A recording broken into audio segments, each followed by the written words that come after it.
Terima kasih Pak Willy. Pak Dokter, saya mau tanya nih, tadi ada ditulis ada penyakit jantung nggak boleh vaksin. Katanya dulu saya dirawat pembengkakan jantung.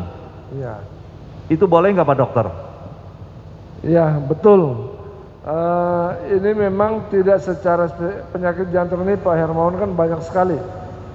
Mulai penyakit yang jantung koroner yang menyerang pembuluh darahnya, penyakit katup yang menyerang klepnya itu, atau yang kena ototnya, misalnya pembengkakan jantung itu, atau yang kena listrik jantung namanya kelainan irama misalnya. Itu 4 golongan besar.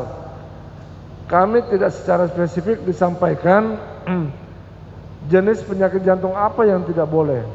Makanya kami sepakat kemarin mengatakan bahwa apabila orang tersebut mengaku pernah sakit jantung, kami menganjurkan untuk konsultasi dulu dengan dokter jantung.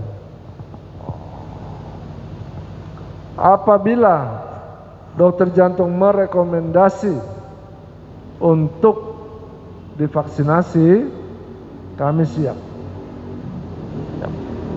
Intinya, kalau yang merasa ada yang dapat panggilan dan merasa pernah menderita penyakit jantung, hari itu bisa tidak dilakukan vaksinasi. Kita konsul dulu. Setelah dapat rekomendasi dari dokter pribadinya, boleh datang lagi dan disuntik. Jangan takut, vaksin ini jangka panjang. Kami akan vaksinasi kira-kira sampai Maret 2022. Jadi jangan takut, waduh nanti terlambat, tidak. Akan ditunggu sampai betul-betul fit atau betul-betul dapat rekomendasi. Baik, terima kasih Pak Dokter. Siap. Baik, terima kasih Pak Hermawan atas pertanyaannya. Bapak Ibu yang lain yang mau bertanya silahkan.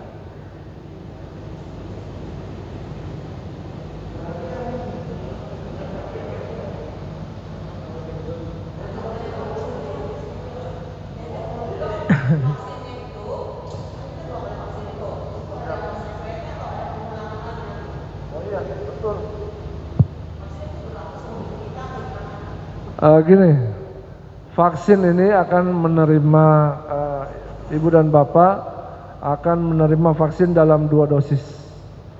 Setiap dosis itu 0,5 cc akan disuntikan di bahu sebelah kiri, ya. Jaraknya 14 sampai 28 hari kemudian setelah dosis pertama. Jadi kurang dari 14 nggak boleh, tapi lebih dari 14 hari, maksimal 28 hari sudah harus menerima dosis yang kedua. Nah, berapa lama daya tahan tubuh terhadap, berapa lama perlindungan terhadap serangan corona? Karena ini penyakit baru, vaksin juga baru diuji coba ya, baru dipraktekkan penyuntikannya. Dari penelitian yang terdahulu kelihatannya 6 bulan tuh masih. Jadi begitu kita menerima vaksin hari ini, 7 hari kemudian itu sudah mulai timbul antibodi. Puncak perlindungan ada di 28 hari. 28 hari artinya mau dibombardir dengan corona gimana pun tidak akan kena orangnya. Berapa lama itu bertahan? Penelitian sekarang ternyata 6 bulan dia mulai turun. Dia mulai turun tapi tidak nol. Dia mulai turun sedikit-sedikit di level yang di bawah optimal. Artinya apa? Kita masih menuju ke kebijakan pemerintah ke depan. Pengulangannya kapan? Apakah setelah 6 bulan atau setelah 1 tahun? Seperti vaksin influenza yang ada sekarang. Kalau influenza yang ada sekarang kan 1 tahun perlindungannya. Jadi kira-kira seperti itu. Jadi jangan juga merasa cepat bangga bahwa setelah divaksin, wah saya merdeka seumur hidup. Tidak. Harus ada booster. untuk mengingatkan lagi, ini bikin lagi dong antibodinya gitu, badannya dirangsang lagi. Seperti itu. Baik. Terima kasih. Masih ada pertanyaan? Bapak Ibu? Silakan.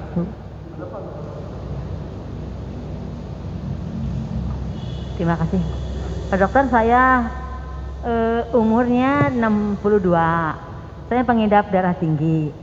Seandainya saya waktu divaksin pertama kan stabil, lagi bagus. Nah, terus kalau mau 28 hari laginya kan mau divaksin kedua. 14 hari. Nah, 14 hari. Maksimal 28. Sayangnya keadaan sedang tinggi itunya tensinya. Nah, itu gimana? Apa boleh, apa harus ditunda atau harus gimana tuh? Jadi gini, tekanan darah itu kan berubah. Ya, berubah-ubah. Kadang-kadang bukan harian saja, hitungan detik bisa berubah. Betul. Jadi kalau pada saat ibu datang misalnya sudah waktunya disuntik yang kedua, 14 hari ibu datang. Ternyata darah 200. Ya.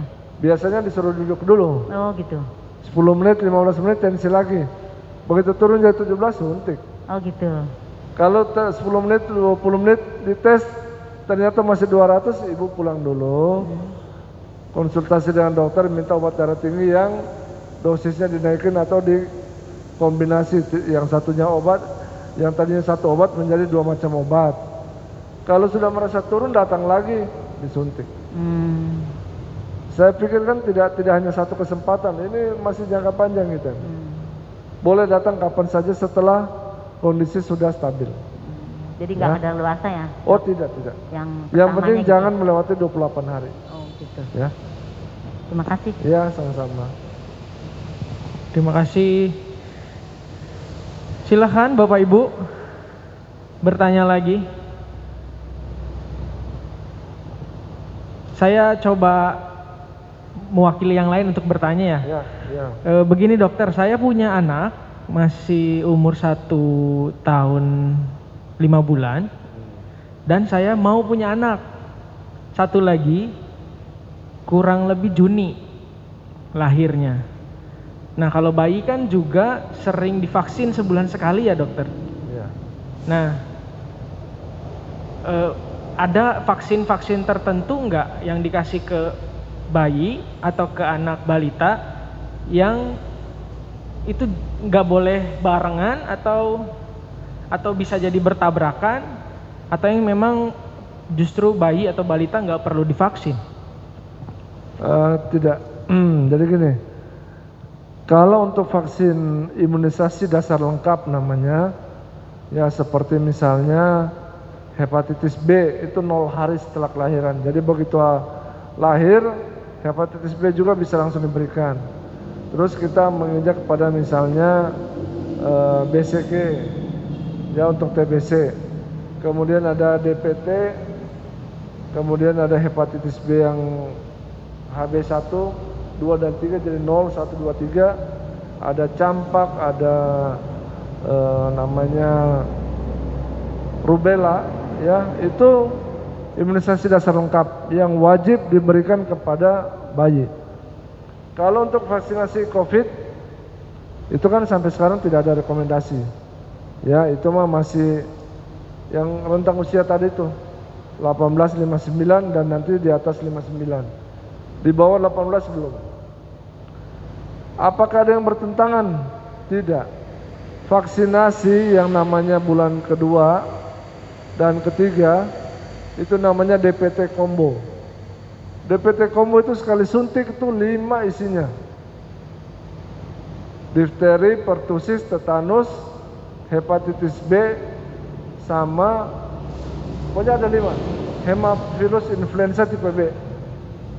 Jadi sekali suntik itu 5. Dan ini ya jalan sendiri-sendiri, mereka tidak bertabrakan di dalamnya. Jadi tidak ada kontraindikasi pemberian vaksin yang bersamaan. Bahkan bisa 6 dengan polio yang tetes. Ya.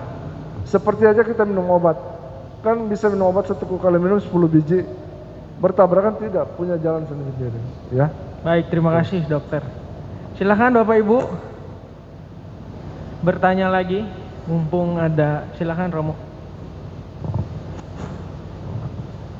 Dok, saya penasaran Ya. kenapa harus di sebelah kiri penyuntikan? Apakah hanya sekedar alasan praktis bahwa kiri kanan kita untuk bekerja? Ya, Lalu betul. apakah kiri ini bisa, artinya berarti setelah divaksin ada sebuah gerak pegal atau bagaimana dok? Terima kasih dok. Betul, pertanyaan yang sangat baik, Romo. Jadi sebenarnya vaksin itu secara umumnya boleh dilakukan di mana saja, ya. Secara umum boleh dilakukan di mana saja. Tapi ada tradisi tertentu, misalnya gini. Kalau BCG selalu di sini, ya. Karena BCG itu menimbulkan yang nama scar. Apa itu? Bekas. Kalau misalnya BCG kita taruh di sini, kalau dia besar dan seandainya ini anak ini akan jadi peragawati, itu cacat bagi dia. Kalau ini relatif tidak kelihatan, ya. Terus ada yang sebelah kiri ini adalah otot paling cukup tebal dengan jumlah saraf, jumlah pembuluh darah yang paling sedikit, sehingga paling kecil kemungkinan tertusuk pembuluh darah atau saraf.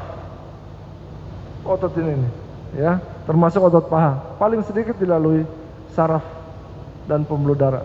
Dia lewat di bagian dalam. Terkait vaksin COVID, harus di kiri? Tidak.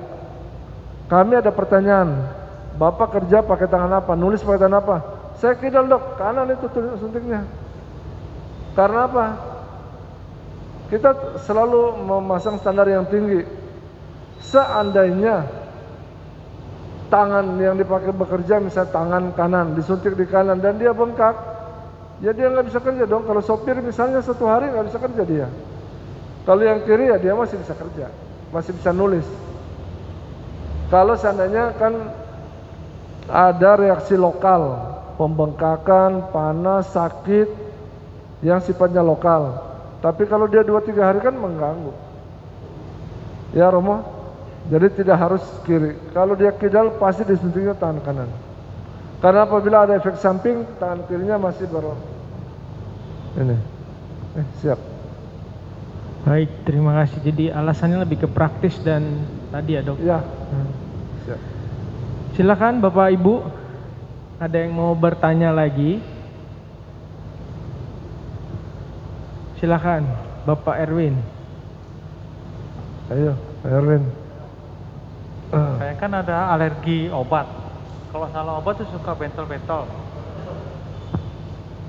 Alergi obatnya. Alergi obat apa ya, Erwin? Dulu sih kayak kafenol, bodrek. Saya kalau minum nggak paracetamol kayaknya ya. Suka bentol. Ya? Begini. Kalau pernah nggak dicabut gigi? Pernah. Penyakit alergi adalah penyakit yang paling hati-hati mendapat perhatian pada saat screening, karena dia bisa menolak, kemungkinan menolak lebih sering dibanding penyakit yang lain. Tapi banyak patokannya gini, kalau sudah pernah operasi, kalau sudah pernah dijahit, sudah pernah cabut gigi, itu kan suntikannya itu adalah lidokain. Lidokain itu paling banyak alergi. Kalau sudah pernah itu dan tidak alergi, kemungkinan sih tidak.